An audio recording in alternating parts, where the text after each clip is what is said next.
السلام علیکم ورحمۃ اللہ وبرکاتہ۔ اعوذ باللہ السمیع العلیم من الشیطان الرجیم، بسم اللہ الرحمن الرحیم۔ ربی اشرح لی صدری ویسر لی امری واحلل عقدۃ من لسانی یفقہوا قولی۔ اللہم رب زدنی علما، اللہم رب زدنی علما، اللہم رب زدنی علما۔ اللہم اجعل ھذا القرآن ربیع قلبی ونور صدری وجلاء حزنی وذھاب ہمی۔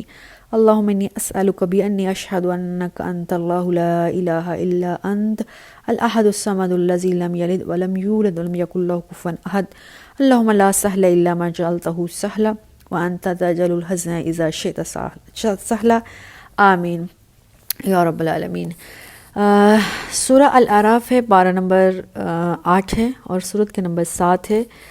الحمدللہ لاسٹ ٹائم ہم نے 57 نمبر آیت تک کمپلیٹ کیا تھا جی، اور اس میں جو ہم نے سارا پڑھا تھا وہ اللہ سبحانہ و تعالیٰ کی ذات کے بارے میں پہچان تھی، اللہ سے دعا کس طرح سے مانگنی ہے، اور پھر اللہ تعالیٰ نے مردہ زمین سے اناج وغیرہ اگانے کی جو مثالیں دی تھی ہمیں سمجھانے کے لیے، وہ مثالیں تھی، وہی بات جو ہے وہ آیت نمبر 58 میں کنٹینیو ہو رہی ہے۔ بسم اللہ الرحمن الرحیم۔ والبلد الطیب، اچھا تھوڑا سا پیچھے سے پڑھتے ہیں تاکہ بات سمجھ میں آ جائے۔ هو الذی یرسل الریاح بشرا بین یدی رحمتہ حتی اذا اثقلت سحابا ثقالا سکنہ لبلد میت فانزلنا به الماء فاخرجنا به من كل الثمرات كذلك نخرج الموتى لعلكم تذکرون۔ پچھلی آیت میں اللہ سبحانہ وتعالیٰ نے کہا تھا کہ اللہ تعالیٰ بادلوں ہواؤں کو حکم دیتے ہیں اس ایسے علاقے کی طرف بادلوں کو اکٹھا کر کے لے کر جائے جہاں پر زمین مردہ ہے، وہاں کے لوگوں کو، زمین کو، وہاں کے جانوروں کو ضرورت ہے پانی کی، پانی بادل وہاں جاتے ہیں، برستے ہیں اور وہاں پر کھیتیاں اگاتی ہیں اور لہلہائے جاتے کھیت ہو جاتے ہیں اور پھل اور پھول اور سب کچھ اگتا ہے۔ یہ ساری باتیں اللہ نے کہا کذالک نخرج الموتى لعلکم تذکرون، یہ ساری باتیں اللہ کہہ رہا ہے میں تمہیں نصیحت کر رہا ہوں، اسی طرح اللہ کل قیامت کے دن مردوں کو زمین سے نکال باہر کریں گے۔ وہ جو کفار مکہ کا ایک مشرکین مکہ کا ایک خیال تھا، ایک نظریہ تھا کہ مرنے کے بعد مٹی ہو جانا ہے، مٹی کے اندر مل کر اور پھر دوبارہ کوئی زندگی نہیں ہے، اس کی طرف اشارہ ہے۔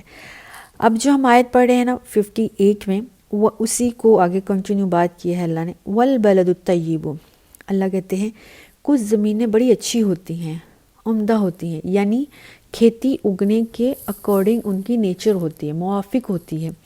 تو ایسی زمینیں جو بہت اچھی ہوتی ہیں، زرخیز زمینیں ہوتی ہیں، وہاں پر جب یہی بارش پڑتی ہے، آسمان کی بارش جو آتی ہے، یخرجہ نباتہ بإذن ربہ، تو وہاں پر کیا ہوتا ہے، اب زمین تو already بڑی اچھی تھی، فصل کے مطابق، نیچر کے مطابق تھی، جیسے ہی بارش ہوئی وہ بارش اس کو بہت اچھی لگی، اس زمین نے خوب پھل دیا، پھول دیا، بڑے درخت اگے وہاں پر، کیونکہ وہ زرخیز اور شاداب زمین تھی، اس کی نیچر کے اندر زرخیزی تھی، شادابی تھی، اب یہ بارش اس کو بڑا فائدہ دیا۔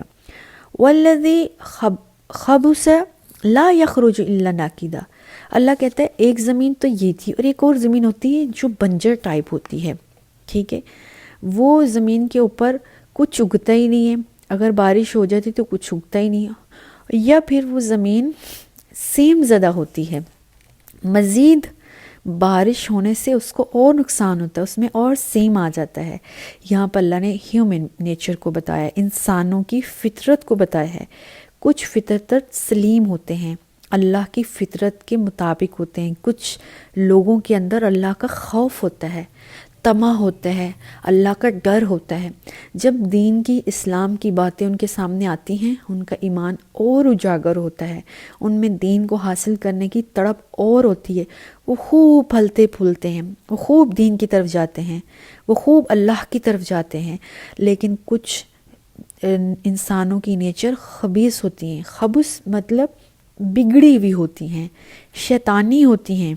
جب ان کے پاس اللہ کے قرآن کی بات آتی ہے، دین کی بات آتی ہے، اس سے فائدہ حاصل کرنے کے بجائے، اللہ کی طرف خوف کرنے کے بجائے، وہ کیا کرتے ہیں، اس میں کوئی نہ کوئی عیب تلاش کرتے ہیں۔ اعتراضات کرتے ہیں، جیسے کفار مکہ نے اللہ کا قرآن کا نعوذ باللہ مذاق اڑایا، اعتراضات کیا آپ کی ذات کے بارے میں، قرآن کے بارے میں۔ اسی طرح سے جو لوگ اللہ والے ہوتے ہیں، جن کی فطرت میں اللہ نے سافٹ کارنر ڈالا ہوتا ہے، وہ لوگ اللہ کی طرف جاتے ہیں۔ جن کا دل ہارڈ بالکل سخت ہو چکے ہوتے ہیں، جیسے قرآن نے بہت مقام پر کہا ہے، کچھ لوگوں کے دل گناہ کر کر کے اتنے سخت ہو چکے ہوتے ہیں کہ اب ان کے اوپر کوئی بات اثر نہیں کرتی۔ اب سوال یہ ہوتا ہے، اللہ نے تو سب کو پیدا کیا ہے، اور حدیث میں آتی ہے کل مولود یولد علی فطرت الاسلامی، ہر بچہ اللہ نے اسلام کی فطرت پر، یعنی ہر بچہ اللہ نے اچھا بچہ بنا کر پیدا کیا ہوتا ہے۔ تو پھر یہاں پر اس آیت میں جو اللہ کہہ رہے ہیں کہ کچھ لوگوں کی نیچر اچھی ہوتی ہے اور کچھ کی بری ہوتی ہے، اچھے والے اچھائی کو ذرا جلدی ایکسیپٹ کر لیتے ہیں، ایسا کیوں ہے؟ دوسری طرف یہ کہا گیا ہے کہ ہر انسان کو اللہ نے اچھا بنا کر پیدا کیا ہے۔ تو یہاں بہت سمپل آنسر یہ ہے، اللہ نے ہر انسان کو اچھا ہی بنا کر بھیجا ہے، دل سے صاف ستھرا بنا کر بھیجا ہے۔ انسان کچھ لوگ ہوتے ہیں وہ ایمان نہ بھی لائیں لیکن وہ زیادہ سخت دل کے نہیں ہوتے، گناہ گار نہیں ہوتے، انہوں نے زیادہ بڑے بڑے گناہ نہیں کیے ہوتے، چاہے وہ ایمان والے نہ بھی ہوں، ان کے دلوں پر ابھی گناہوں کے اتنے تالے نہیں لگے ہوتے ہیں، اتنے بند نہیں بندے ہوتے ہیں، اتنے زنگ نہیں آیا ہوتا ان کے دلوں کے اوپر، چاہے وہ ابھی ایمان ایکسیپٹ نہ بھی کیے ہوں گے، ان کے دلوں پر ایمان کا، ان فطرت کا نیچرل جو اللہ تعالیٰ نے رنگ دے کر بھیجا تھا صبغت اللہ والا، وہ کچھ ہوتا ہے۔ لیکن کچھ لوگوں نے اتنے زیادہ گناہ کر لیے ہوتے ہیں، اتنی زیادہ زیادتیاں کر لی ہوتی ہیں، گناہ کر کر کے ان کے دلوں پر زنگ لگ چکا ہوتا ہے، ان کے دلوں پر تالے لگ چکے ہوتے ہیں، اور یہ ساری بات قرآن و حدیث سے ہمیں نتیجہ اخذ ہوتا ہے۔ اب اس قدر ان کے دل بند ہو چکے ہیں، ایمان والی دین والی بات ان کو سمجھ میں نہیں آتی ہے۔ اگر ان کو زیادہ سمجھایا جائے تو وہ کیا کرتے ہیں، وہ الٹا اعتراضات کرتے ہیں، دین کی انسلٹ کرتے ہیں، مذاق بناتے ہیں۔ یہی بات سورہ البقرہ کے شروع میں اللہ نے کہا ختم اللہ علی قلوبہم وعلی سمعہم وعلی ابصارہم، یہ دل ان کے اتنے سخت ہو گئے ہیں، ان کے دلوں پر تالے پڑ چکے ہیں، اب ان کو نصیحت کرنا فائدہ نہیں دے گی، بلکہ یہ نصیحت کا الٹ اثر لیں گے۔ تو اس لیے اللہ تعالیٰ سے دعا ہے اللہ تعالیٰ ہمیں دین فطرت پر رکھے تاکہ ہمارے دل سافٹ رہیں، ہم کسی پر زیادتیاں نہیں کریں گے تو ہمارے دل سافٹ رہیں گے، اللہ کے مخلوق کے ساتھ اچھا رہیں گے، ہمارے دل نرم رہیں گے۔ اللہ نے یہی بار بار حدیث میں رسول اللہ صلی اللہ علیہ وسلم فرمایا، جو اللہ کے پسندیدہ اور بہترین انسان وہی ہوتے ہیں جو اللہ کے مخلوق کے ساتھ زیادہ اچھے ہوتے ہیں۔ تو جب ہم اللہ کی مخلوق کے ساتھ زیادہ اچھے ہوتے ہیں، کسی پر زیادتیاں نہیں کرتے ہیں، زیادتیوں کے بوجھ کے نیچے دبے ہوئے نہیں ہوتے ہیں، تو پھر ہم اللہ کے قریب جانے میں ہمیں مشکل نہیں ہوتی ہے۔ جب ہمارے اوپر لوگوں کے اوپر زیادتیاں کر کر کے، گناہ کر کر کے، کفر کر کر کے بوجھ اس قدر زیادہ ہو چکا ہوتا ہے، دل کالے ہو چکے ہوتے ہیں، زنگ لگ چکا ہوتا ہے، تالے لگ چکے ہوتے ہیں، تب اللہ کے دین کی طرف، اللہ کی طرف جانا مشکل ہو جاتا ہے۔ یہی اس آیت میں اللہ تعالیٰ نے کہا ہے کہ کچھ لوگ اچھی فطرت کے ہوتے ہیں، کچھ بری فطرت کے ہوتے ہیں۔ اللہ نے سب کو اچھی فطرت میں پیدا کیا ہے، ہم نے خود اپنے آپ کا ستیہ ناش کر لیا ہوتا ہے۔ اور اللہ تعالیٰ نے تھکی پار میں قرآن میں کہا ہے، جو ہم قلب سلیم، جو دل اللہ نے صاف ستھرا ہمارے اندر ڈالا تھا، کل قیامت کے دن اللہ وہی ریکوائر کریں گے کہ جو دل میں تمہیں دے کر بھیجا تھا صاف ستھرا، مجھے وہی دل چاہیے صاف ستھرا۔ اور اللہ کہتا ہے کہ جو لوگ ویسا ہی دل واپس اللہ کے پاس لے جائیں گے، اللہ کہے گے وَادْخُلِي فِي عِبَادِي وَادْخُلِي فِي جَنَّتِي، جاؤ تم میرے بندوں میں داخل ہو جاؤ، میری جنت میں داخل ہو جاؤ۔ اللہ سے دعا ہے اللہ ہمیں وہ جو دل قلب سلیم اور قلب منیب اللہ نے دے کر بھیجا تھا، اللہ ہمیں توفیق دے ہم دوبارہ اللہ کو وہی لوٹا سکیں۔ ہاں دنیا میں رہتے ہوئے کمی کوتاہی انسان سے ہو جاتی ہے، اس پہ میل چڑھ جاتی ہے، اس پہ گرد پڑ سکتی ہے، لیکن وہ گرد کو توبہ سے، آنسوں سے، عبادات سے، دعاؤں سے کر کے صاف کیا جا سکتا ہے۔ اللہ سے دعا ہے ہمیں قلب سلیم اور قلب منیب والے لوگوں کی صف میں شامل کرے، آمین۔ کذالک نصرف الآیات لقوم یشکرون، آیت نمبر 58 پڑھ رہے ہیں۔ اسی طرح اللہ کہتا ہے میں بار بار کے نصرف ہوتا ہے صرف سے نکلا، صرف ہوتا ہے بار بار بدل بدل کر، چینج کر کر کے، ایک ہی چیز کو ہم بار بار چینج کر کر کے جب یوز کریں تو اس کو صرف کہتے ہیں عربی میں۔ تو اللہ کہتا ہے یہی باتیں جو ہیں اللہ کی طرف لوٹ آؤ، تمہارا رب ایک خالق کے مالک ہے، اس نے تمہیں پیدا کیا ہے، اس نے ساری زندگی دی، اسی نے دوبارہ تمہیں اٹھانا ہے۔ یہ باتیں اللہ کہتے ہیں قرآن میں نے بڑی دفعہ کی ہیں، لیکن ہر دفعہ اس کا way of talking, way of narration, یعنی بتانے کا جو طریقہ ہے وہ تھوڑا ڈیفرنٹ کر دیا ہے۔ کیا ہے؟ کذالک نصرف الآیات، میں باتوں کو بدل بدل مختلف طریقوں سے لوگوں کو بتاتا ہوں۔ کیوں؟ لقوم یشکرون، تاکہ لوگ میرا شکر کریں، تھینک یو کریں، سیدھے راستے کی طرف آ جائیں، تاکہ شکر، جب ہم سیدھے راستے کی طرف آئیں گے تو ڈیفینیٹلی ہم شکر کریں گے، اور کل قیامت کے دن بھی جو جنت میں جنتی جائیں گے وہ بھی اللہ کا تھینک یو کریں گے، اللہ تیرا شکریہ کہ تو نے ہمیں انبیاء اور رسل بھیجے، کتاب بھیجی، سیدھا دین کا طریقہ سکھایا، آج ہم تیرے سامنے ہیں، اس جنت میں ہیں، خوشیوں والی جگہوں پر ہیں، آمین۔ اللہ ہمیں شکر کرنے کی توفیق دے۔ وَإِن شَكَرْتَ لَأَزِيدَنَّكُمْ، اگر تم شکر کرو گے تو میں تمہیں زیادہ دوں گا۔ تو ہمیں ہر حال میں الحمدللہ اللہ کا شکر کرنا چاہیے۔ آیت نمبر 59 ہے، ابھی جو ہم نے سارا پڑھا، اللہ تعالیٰ نے اپنی پہچان کروائی، اللہ تعالیٰ نے کچھ مثالیں دیں تاکہ ہم اللہ کی طرف رجوع کریں۔ آگے انبیاء کہ اللہ تعالیٰ تذکرے کریں گے، ان کی لائف کو ڈسکرائب کریں گے، کس طرح سے انہوں نے اپنی قوم کو تبلیغ کی، قوم کا رسپانس کیا تھا، اچھے لوگوں کو کیا انعامات ملے اور برے لوگوں کو کیا وعید آئی۔ لَقَدْ أَرْسَلْنَا نُوحًا إِلَىٰ قَوْمِهِ، اللہ کہتے بے شک اسی طرح سے ہم نے نوح علیہ السلام کو بھیجا اپنی قوم کی طرف، اور نوح جب اپنی قوم کی طرف نبی بن کے گئے تو نوح نے کیا کہا؟ فَقَالَ يَا قَوْمِ اعْبُدُوا اللَّهَ، اے میری قوم اللہ کی عبادت کرو۔ مَا لَكُمْ إِلَٰهٍ مِّنْ إِلَٰهٍ غَيْرُهُ، اللہ کے علاوہ تمہارا کوئی الہ ہے نہیں۔ الہ کہتے معبود کو جس کی عبادت کی جاتی ہے۔ انی اخاف علیکم، مجھے ڈر لگ رہا ہے جو کرتوت تمہارے ہیں، عذاب یوم عظیم، ایک بڑے دن کا عذاب کہیں نہ آ جائے۔ حضرت آدم علیہ السلام کی بعد نا، وفات کے بعد بہت دیر تک اب کوئی نبی نہیں آیا تھا، ان کی جو اولاد تھی کافی ٹائم تک راہ راست پر رہی، لیکن کیا ہے، نیچر ہے، سلولی ان میں بگاڑ آ گیا، انہوں نے دنیا میں فساد کرنا شروع کر دیا، شرک کرنا شروع کر دیا۔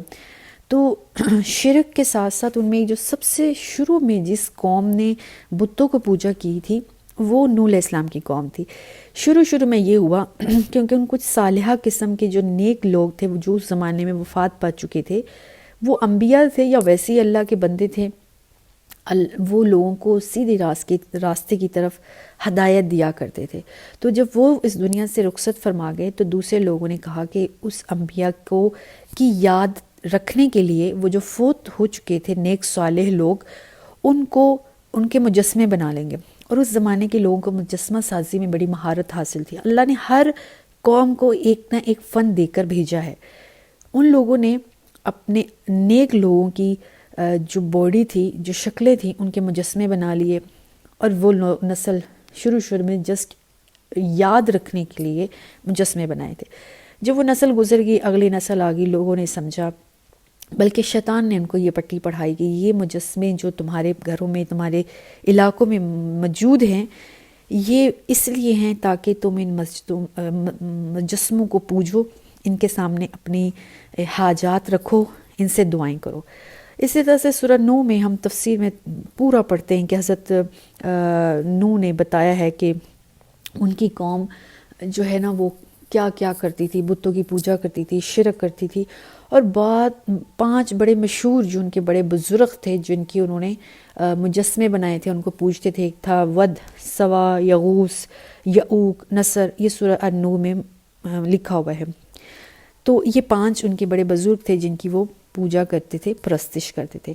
تو اللہ کے نبی نے آ کے کہا یہ اللہ کی ہستیاں تھیں، نیک ہستیاں تھیں، ان سے مانگنا چھوڑو، ایک اللہ کو اپنا الہ بناؤ۔ الہ کہتے ہیں اصل میں رب ہی کا مطلب الہ میں آ جاتا ہے۔ الہ کے اندر بہت سے مطلب آتے ہیں۔ الہ ایسی ہستی کو کہتے ہیں جو ہماری تمام حاجات کو پورا کرے، سنے، اس کو مانے، اس کو قریب سے ہو کر ہماری حاجات کو سنے، جس کو کسی سیڑھی کی ضرورت نہ پڑے۔ الہ کا میننگ یہ ہے جس کی پوجا کی جا سکے، جس کی پرستش کی جا سکے، جو ہمارے بگڑے ہوئے کام کو سنوار سکے، دراصل الہ اسی کو کہتے ہیں۔ تو انڈائریکٹلی اللہ مراد ہے، ڈائریکٹلی اللہ مراد ہے۔ الہ معبود، تو یعنی جس کی پوجا کی جائے گی، جو ہمارے بگڑے ہوئے کام سیدھا کرے گا، جو ہماری حاجات کو سنے گا، وہ ذات خالصتاً کس کی ہے؟ اللہ کی شان۔ اللہ کی شان بھی یہی ہے۔ لیکن کیا ہے کہ جب حضرت نوح نے یہ دعوت دی تو اس دور کے جو سردار تھے، جو سالہ سال ان بتوں کو پوجا کرنے کی جن کو عادت ہو چکی ہوئی تھی، ان کے سامنے جھکنے کی، اپنا مشکل کشا ماننے کی، حاجتیں پیش کرنے کی، ان کو لگا کہ یہ نبی ہمارے ان بزرگوں کی توہین کر رہا ہے، اور ان کی عقلوں پر ظاہر پردہ پڑ چکا تھا۔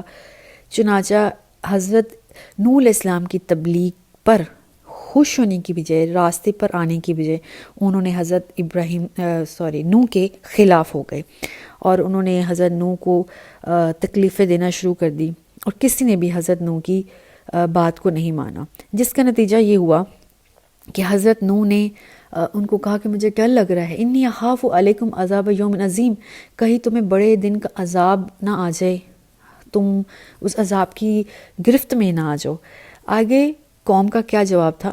آیت 60 ہے، قال الملأ من قومہ، اس قوم کے سرداروں نے کہا، ان لا نراک فی ضلال مبین، دراصل ہم الٹے راستے پر نہیں، ہمیں تو شک ہو رہا ہے تم الٹے راستے پہ چل پڑے ہو، فی ضلال مبین، تم واضح گمراہی میں چلے گئے ہو، دراصل تم گمراہ ہو گئے ہو، تمہارے ذہن میں کوئی پٹی تم نے اپنے آپ کو پڑھا لی ہے، تم نے ان بتوں کی توہین کرنا شروع ہو گئے۔ سالہ سال سے جو ہمارے آباء و اجداد کی بت ہیں، ہستیاں ہیں، ان کو ماننے سے انکار کر دیا۔ دراصل ہم الٹے راستے پر نہیں چل رہے، نعوذ باللہ، نوح تم الٹے راستے پہ چل رہے ہو۔ قال یا قومی، اب حضرت نوح نے آگے سے ان کو کہا، اے میری قوم، لیس فی الضلال بی ضلال، میں گمراہی پر نہیں ہوں، میں تو صحیح راستے پر آیا ہوں، ولیکن کنی رسول من رب العالمین، اور میں اپنی طرف سے باتیں نہیں کر رہا ہوں کہ اپنی شان کو بڑھانے کے لیے یا اپنے آپ کو بڑا کرنے کے لیے، بلکہ لکنی رسول من رب العالمین، میں رسول ہوں، پیغمبر ہوں، میسنجر ہوں، اور سب سے خوبصورت جو اگلی بات ہے، میں رب العالمین، یہاں پر ان کے اصل الہ، اصل رب جس سے وہ دور تھے، اس کی پہچان کروائی ہے۔ میں رب کی طرف سے ایک پیغمبر بن کر آیا ہوں تمہارے لیے، وہ رب جو تمہیں نہیں پال رہا، بلکہ جتنے بھی جہان ہیں، سب جہانوں کے سوالات کو جواب دینے والا ہے، سب اس کے آگے سوالی ہیں، سب اس کے آگے مانگت ہیں، وہ سب کو پالنے والا ہے۔ ابلغکم رسالاتی ربی، میں تم سے کوئی لینے نہیں آیا، بلکہ میں صرف اور صرف اللہ کا پیغام تم تک پہنچانے آیا ہوں۔ وَأَنْصَحُ لَكُمْ، اور میں تم کو نصیحت کرتا ہوں، تمہاری خیر خواہی چاہتا ہوں، میں تمہارا بھلا چاہتا ہوں۔ وَأَعْلَمُ، اور میں بہت جانتا ہوں، اعلم، ایسا علم، ایسا انسان جس کو بہت علم ہو، وہ علم جو دوسری دنیا کو نہ ہو، صرف اس کو ہو، اور نبیوں کو واقعی ہی عام دنیا سے زیادہ علم ہوتا تھا۔ وَأَعْلَمُ، اور میں زیادہ جانتا ہوں، مِنَ اللَّهِ مَا لَا تَعْلَمُونَ، جو تمہیں نہیں پتہ ہے، مجھے وہ معلومات اللہ نے دے رکھی ہیں جو معلومات تمہارے پاس بھی نہیں ہیں۔ لیکن أَوَعَجِبْتُمْ أَنْ جَاءَكُمْ ذِكْرٌ مِّن رَبِّكُمْ عَلَىٰ رَجُلٍ مِّنْكُمْ، تمہیں عجیب لگ رہا ہے نا کہ تمہارے پاس تم جیسا ہی ایک انسان آ گیا ہے، تمہارے ہی معاشرے میں ایک آدمی اٹھ کے آ گیا ہے، اور وہ تمہیں نصیحتیں کر رہا ہے۔ وَلِتَتَّقُوا، وہ ایسا کیوں کر رہا ہے؟ اس کو کوئی فائدہ نہیں، وہ چاہتا ہے لِتُنذِرَكُمْ، تاکہ تم اللہ سے ڈر جاؤ۔ کس چیز سے ڈرنا ہے؟ اس برے انجام سے جس راستے پر تم لگے ہوئے ہو یہ راستے کا اینڈ اچھا نہیں ہونا ہے. وَلِتَتَّقُوا تاکہ تم سیدھے راستے پر چل سکو، تاکہ تم پرہیزگار بن سکو، تاکہ تم فرما بردار بن سکو. وَلَعَلَّكُمْ أَوْ لَعَلَّكُمْ تُرْحَمُونَ جب تم بچ جاؤ گے، پرہیزگاری کر لو گے، سیدھے راستے کی طرف آ جاؤ گے تو پھر کیا ہوگا؟ اللہ تعالیٰ تم پر اپنا رحم کر لے گا، اور جب اللہ کا رحم آ گیا تم اللہ کے پسندیدہ بندے بن جاؤ گے. وَكَذَّبُوهُ فَأَنجَيْنَاهُ وَالَّذِينَ مَعَهُ فِي الْفُلْكِ وَأَغْرَقْنَا الَّذِينَ كَذَّبُوا بِآيَاتِنَا إِنَّهُمْ كَانُوا قَوْمًا آمِينَ. اللہ کہہ رہے ہیں لیکن انہوں نے حضرت نوح کی بات کو نہیں مانا. نوح کی قوم نے نوح کو جھٹلا دیا، اور صرف نوح کو نہیں، والذین معہ فی الفلک جو نوح کے ساتھ مسلمان تھے اور ساتھی تھے جنہوں نے نوح علیہ السلام کی بات کو مان لیا تھا، ان کے بھی لوگ خلاف ہو گئے، ان کے بھی دشمن ہو گئے. اب اللہ تعالیٰ نے حضرت نوح علیہ السلام کو حکم دیا تھا. ہم بچپن سے بات پڑھ چکے ہیں کہ حضرت نوح علیہ السلام جو 950 سال تبلیغ کرتے رہے، بہت آسان بات نہیں. یہاں 100 سال 1 مہینہ کسی کو سمجھانا بہت تکلیف دہ عمل ہے. 950 سال، 9 صدیاں پلس 9 سال، بہت مشکل بات ہے. یہ انبیاء اور رسل کا ہی کلیجہ تھا. اللہ نے ان کے اندر یہ صبر و حوصلہ ڈالا ہوا تھا کہ وہ یہ باتیں برداشت کرتے رہے. اللہ نے ان کی ہی ابیلٹی اور ان کو ہی شرف دیا ہے، ورنہ عام انسان کے بس کی بات نہیں ہے کہ وہ کسی کو 1 ہفتہ 1 مہینے سے زیادہ سمجھائے اور اس کی بدتمیزی بھی سہے. یہ ساری 950 سال کے عرصے کے بعد بھی جب لوگ ایمان نہ لائے، بہت تھوڑے سے لوگ ایمان لائے، اور وہ بھی بیچارے مشکلات میں تھے، کفار کی سختیوں کے انڈر رہ رہے تھے، تو اللہ تعالیٰ نے حضرت نوح علیہ السلام کو حکم دیا کہ کشتی بناؤ. اور یہ واقعات ہم تفصیل سے بہت سی جگہ پڑھ چکے ہیں کہ جس جگہ پر حضرت نوح علیہ السلام کی قوم بستی تھی وہاں ارد گرد کوئی بھی پانی نہیں تھا، پانی کا نام و نشان نہیں ہوا کرتا تھا، دور دور تک کوئی دریا نہیں تھا. تو جب حضرت نوح علیہ السلام کشتی بناتے تھے تو وہ پاس سے گزرتے تھے. کیا کر رہے انہوں نے؟ وہ بتاتے تھے کشتی ہے اور اس پر میں نیک لوگوں کو سوار کر کے لے جاؤں گا، اور جو برے ہوں گے وہ ڈوب جائیں گے. وہ ساری بات بتایا کرتے تھے. لوگ ان کی اس بات کو مذاق میں لیا کرتے تھے، انسلٹ، کہ یہاں دور دور تک تو کوئی پانی ہے نہیں، تم یہ کشتی کہاں چلاؤ گے؟ لیکن اللہ کا حکم جیسا تھا حضرت نوح علیہ السلام نے ویسے ہی کیا. کشتی کوئی خاص شیپ میں بنایا گیا جیسے اللہ سبحانہ وتعالیٰ نے کہا، زمین سے بھی پورا پراپر، اور اس کی چھت کو بھی کور کیا گیا. اب جس دن عذاب آنا تھا اللہ نے زمین کو حکم دیا، زمین نے اپنے اندر سے پانی باہر پھینکا، اور آسمان سے بھی بارش کی صورت میں پانی آیا. دونوں طرف سے پانی ہی پانی تھا، تو وہ سارا کا سارا علاقہ ڈوب گیا. اس کشتی میں حضرت نوح تھے، حضرت نوح کے ساتھ وہ لوگ جو ایمان والے تھے. تو نبیوں کا اہل خاندان ہمیشہ وہی ہوا کرتا ہے جو ایمان لے آئے، چاہے وہ ان کی بلڈ ریلیشن ہو یا نہ ہو. تو حضرت نوح علیہ السلام کے 4 بیٹوں میں سے ایک بیٹا ایمان نہیں لایا. حضرت نوح نے کافی کوشش کی کہ وہ آ جائیں، لیکن ایمان کی توفیق صرف اللہ کے حکم سے ہوتی ہے. چنانچہ حضرت نوح علیہ السلام نے جب کشتی میں سارے لوگوں کو ڈالی اور جہاں اللہ کا حکم تھا وہاں کشتی گئی اور وہاں پہ جا کے رک گئی، اور اس کشتی میں جہاں رکی تب اس کے بعد پانی خشک ہو گیا. لوگوں نے اس جگہ پر ایک نئی دنیا بنائی. وہ کون سے لوگ تھے؟ وہ جو اس کشتی میں تھوڑے بہت بچ گئے. باقی جتنا بھی علاقہ تھا حضرت آدم کے بعد جتنی بھی مخلوق تھی اس وقت تک، سارے کے سارے وَأَغْرَقْنَا الَّذِينَ كَذَّبُوا بِآيَاتِنَا وہ سب غرق ہو گئے جنہوں نے اللہ کی آیات کو، اللہ کی نشانیوں کو، اللہ کی بات کا انکار کر دیا تھا. اِنَّهُمْ كَانُوا قَوْمًا آمین بلا شبہ یہ اندھے قوم تھے. اندھی اس لحاظ سے تھے 950 سال اللہ کے نبی بہت سی دلیلوں اور وضاحتوں سے ان کو سمجھاتے رہے. پھر جب کشتی بنانے کا حکم آیا تھا کافی ٹائم لگ گیا.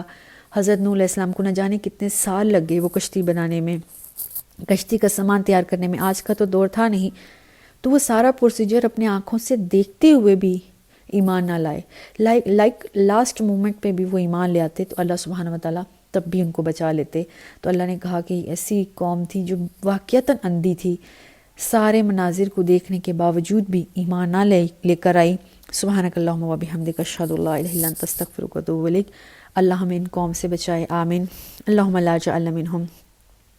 اللہ ہمیں ان لوگوں میں کر لے جن پر اللہ کی رحمتیں، اللہ کی فضیلتیں آتی ہیں، اور اللہ تعالیٰ ان لوگوں سے ہمیں بچا لے جو اللہ کی عذاب کے، اللہ کی غصے اور غضب کے حقدار ہوئے ہیں۔ والسلام علیکم ورحمۃ اللہ وبرکاتہ۔